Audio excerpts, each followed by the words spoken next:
Saya pernah menang, ya, perkara tambang terbesar di Indonesia, ya. Saya akui saya pernah dapat 12 juta dolar. Untuk fee Anda saja? Benar. Ngapain ke pengadilan ini? Saya bilang, Pak, saya punya SK. Kita bisa diamuk masa ini, bro. Karena apa? Kita tahu ini bukan perkara yang mudah untuk membela seorang pelaku kriminal yang luar biasa sadisnya. Anda dibayar berapa, Pak, oleh para terdakwa teroris ini, Pak? Nggak ada. Tidak ada? Nggak Sepeser dibayar. pun tidak dibayar? Tidak dibayar sepeser pun. Jadi Anda memang sengaja mencari sensasi? Emang ada nggak pengacara yang tidak cari sensasi? Jadi jawabannya ya? Ya. Sengaja cari sensasi? Ya. Selamat datang di Mata Najwa, saya Najwa Shihab, tuan rumah Mata Najwa. Seluk-beluk profesi advokat bergelimang nikmat dan syarat beban. Kisah pengacara kaya necis, pembela pembunuh sadis hingga tersangka teroris. Tak mudah membela yang dianggap tercela, pengacara kerap menerima stigma. Profesi mereka menjamin keadilan termasuk kepada mereka yang dipersalahkan. Banyak pengacara jual beli perkara di pengadilan. Tak sedikit pula yang lurus menegakkan kebenaran. Di tengah sistem yang syarat korupsi, bagaimana mencari pengacara yang punya kebanggaan profesi? Inilah Mata Najwa. Rupa-rupa pengacara.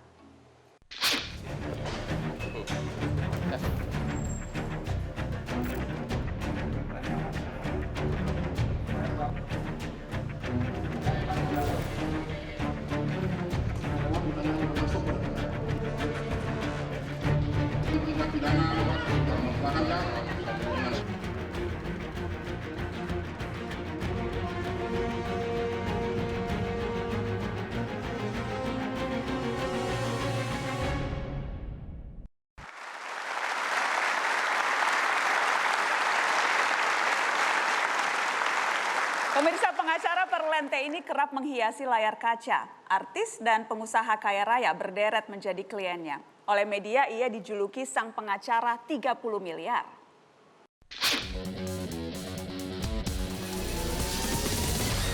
Hotman Paris Hutapea, pengacara kondang satu ini kerap berbicara lugas. Dia mulai dikenal sejak masa-masa awal reformasi pada 1999. Pada awal karirnya pada 1982, Hotman muda sempat bergabung dengan kantor pengacara O.C. Kaligis dan pernah bekerja di kantor pengacara di Australia. Setelah mendirikan firma hukum sendiri, dia mulai menangani perkara perdata perusahaan besar. Sejak itu pula, Hotman dikenal sebagai pengacara Raja Pilot dan mendapat sorotan media asing. Tak melulu menangani perkara perdata, advokat yang kerap berpenampilan necis dan penggemar mobil mewah ini juga pernah menangani perkara narkoba Shepell Corby dan kasus pembunuhan Angelin. Dia juga beberapa kali menjadi kuasa hukum sejumlah artis, diantaranya pedangdut Inul Daratista dan Syahrini.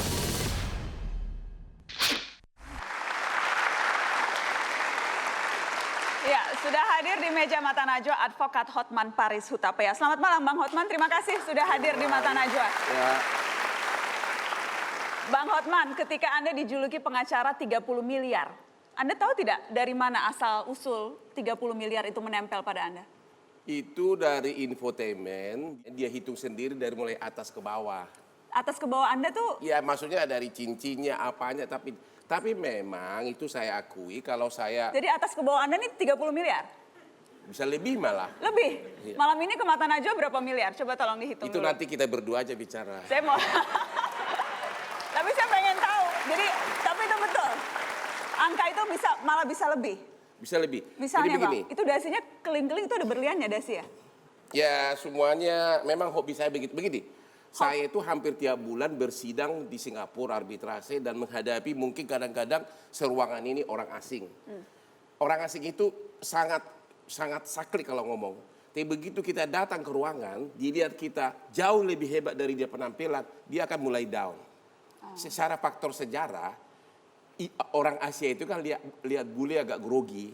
Tapi kalau kita penampilannya sudah duluan, Sudah 30 miliar lebih. ya begitu kita duduk, tangan kita tok gitu dia lihat berliannya dia, hah? Dia bilang. Karena di Amerika itu hanya rapper-rapper yang pakai berlian. Jadi penting, jadi ini bagian dari Bisnis. Anda, bagian dari bisnis. Ya, dari Tapi itu bagian dari berliannya asli bisnis. semua Bang? Kenapa? Asli semua itu? Masa saya pakai depan Najwa yang palsu? jas, dengan dasi, dengan jam mahal, Benar. dengan sepatu juga bling-bling, semuanya satu paket. Benar. Yang ditawarkan Hotman Paris bukan hanya kemampuan skill beracara di pengadilan, tapi juga penampilan. Itu yang Anda tawarkan. Karena penampilan adalah produk dari kualitas. Jadi 30 tahun penuh saya dalam bidang internasional. Saya kadang-kadang menangani artis karena bosan rutinitas perkara-perkara raksasa. Kalau artis kan parfumnya harum-harum gitu loh. Jadi apa maksudnya itu parfumnya harum-harum? Karena sebagai manusia normal kita perlu sedikit intermezzo. Kayak kemarin itu perkara international bond. Saya batalkan 17 miliar dolar. Baru 2 bulan lalu saya baru kalahkan satu bank Singapura 1 miliar dolar loan hanya gara-gara saya hanya pakai pelajaran SD. Yaitu pasal 33 Undang-Undang Dasar kita. Jadi fee Anda berapa itu kalau loannya Nanti segitu? kita bicara berdua berapa fee-nya. Ini dari tadi tidak mau bicara, karena kan ini bukan hanya masalah Najwa dengan Hotman Paris, ini Oke. mata Najwa biar yang lain juga tahu. Kalau fee memang kita tahu semakin besar perkara semakin besar income. Saya mau jujur, waktu perkara Agus saya rugi hampir 1 miliar. Agus Ya, ini adalah pembunuhan terdakwa Angelin di pembunuhan Bali. Angelin. Ya, saya pakai duit saya sendiri dan sampai berhasil. 1 miliar habis. Rupiah. Begitu dong kan, bolak-balik ke Bali. Anda charter pesawat jet mungkin bolak-balik ke Bali sampai habis Kan 1 kalau miliar. sampai 30 kali sidang, kan saya kan travelnya like bisnis kelas sekali, ya kan? Wajar lah. wajar begitu ya, Masa 1 Anda miliar nggak ya? tahu saya? Tahu siapa yang tidak tahu Bang Hotman Paris.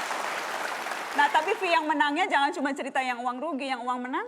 Saya pernah menang, ya, perkara tambang terbesar di Indonesia, ya. Saya akui saya pernah dapat 12 juta dolar. Untuk fee Anda saja? Benar. 12 juta dolar? Itu fee terbesar yang pernah Anda terima? Itu fee terbesar yang pernah saya dapatkan.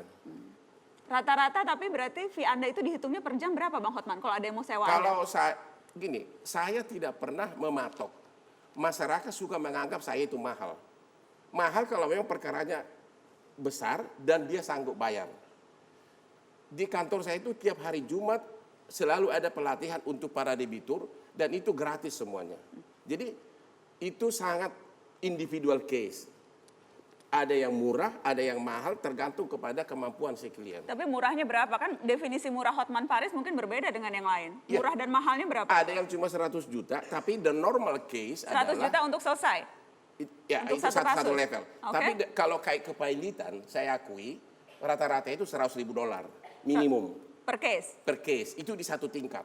Oke. Ya, jadi waktu zaman Krismon, waktu tahun 98, itulah era di mana saya menikmati surga dunia. Karena semua perkara kepailitan datang ke saya, hampir semuanya, nomor 1, nomor 2, nomor 3, dan kemudian waktu itu pengadilan niaga harus putus 30 hari. Bayangkan 30 hari kita sudah dapat 2 kali honor success fee, terus kasasi juga harus putus cepat. Dalam waktu 3 bulan kita bisa dapat jutaan dolar. Jadi Anda Tapi memang- Anda kaya-kayanya tuh waktu itu tahun 98? Benar, tapi memang untuk dapat menge-achieve itu, kita harus bisa ngerti semua international bond, ngerti semua loan agreement, kita semua mengerti semua bahasa hukumnya itu, legal language itu secara detail. Lawyer itu tidak bisa dengan menambah gelar 20. Lu profesor doktor pun belum tentu jadi lawyer yang hebat, tapi jam terbang yang tinggi di kantor pengacara yang besar. Makanya saya 20 tahun di the biggest firm di Indonesia, Makarim and Taira. Karena itulah kemudian kenapa orang mau membayar Anda mahal? Karena pengalaman tadi. Because dia dapat seimbang dengan apa yang dia bayar. Oke, kita kasih tepuk tangan dong untuk Bang Hotman. Tapi sesungguhnya Anda itu spesialis advokat apa ya Bang Hotman? Karena kepailitan juga, perdata juga, pidana juga, artis juga. Jadi Anda nih pengacara suka-suka? 20 tahun bersama saya di law firm Makarim and Taira murni internasional. Kemudian sesudah Krismon saya buka sendiri, mulai rasa ada kebosanan. Kok kasusnya hanya memang duitnya gede-gede, tapi nggak ada variasinya. Akhirnya mulailah waktu itu saya rekrut Cut Keke jadi PR saya, Anissa Tribanuati, bahkan Sofia Lajuba itu 2 tahun ikut saya kemana-mana. Kenapa itu? Anda sengaja mengajak artis untuk jadi asisten? Itu merupakan daya tarik tersendiri bagi wartawan dan publik. Oh, jadi Anda Ya. memang sengaja mencari sensasi? Emang ada nggak pengacara yang tidak cari sensasi? Jadi jawabannya ya? Ya, Sengaja cari sensasi? Ya. Kenapa? Apa pentingnya sensasi untuk pengacara? Karena kalau artis itu kan publisitasnya untuk seluruh Indonesia sampai ke hutan Irian Barat. Kalau saya hanya mewakili konglomerat kepailitan yang baca cuma di stock market. Tapi kalau sudah dengan Artis masuk infotainment. kayak kemarin sama Syahrini, ya langsung. Itu dengan Syahrini juga gratis tuh. Kalau Syahrini sama Indul bayar memang, karena mereka jauh lebih kaya dari artis lain. Jujur, artis itu nggak punya uang, yang lain itu. Jadi yang lain gratis. Nggak. Kalau Syahrini dan Inul bayar ya. Hotman Paris loh, dari Danau Toba bisa sekarang anak presiden, nasibnya di tangan saya. Itulah kebanggaan seorang pengacara.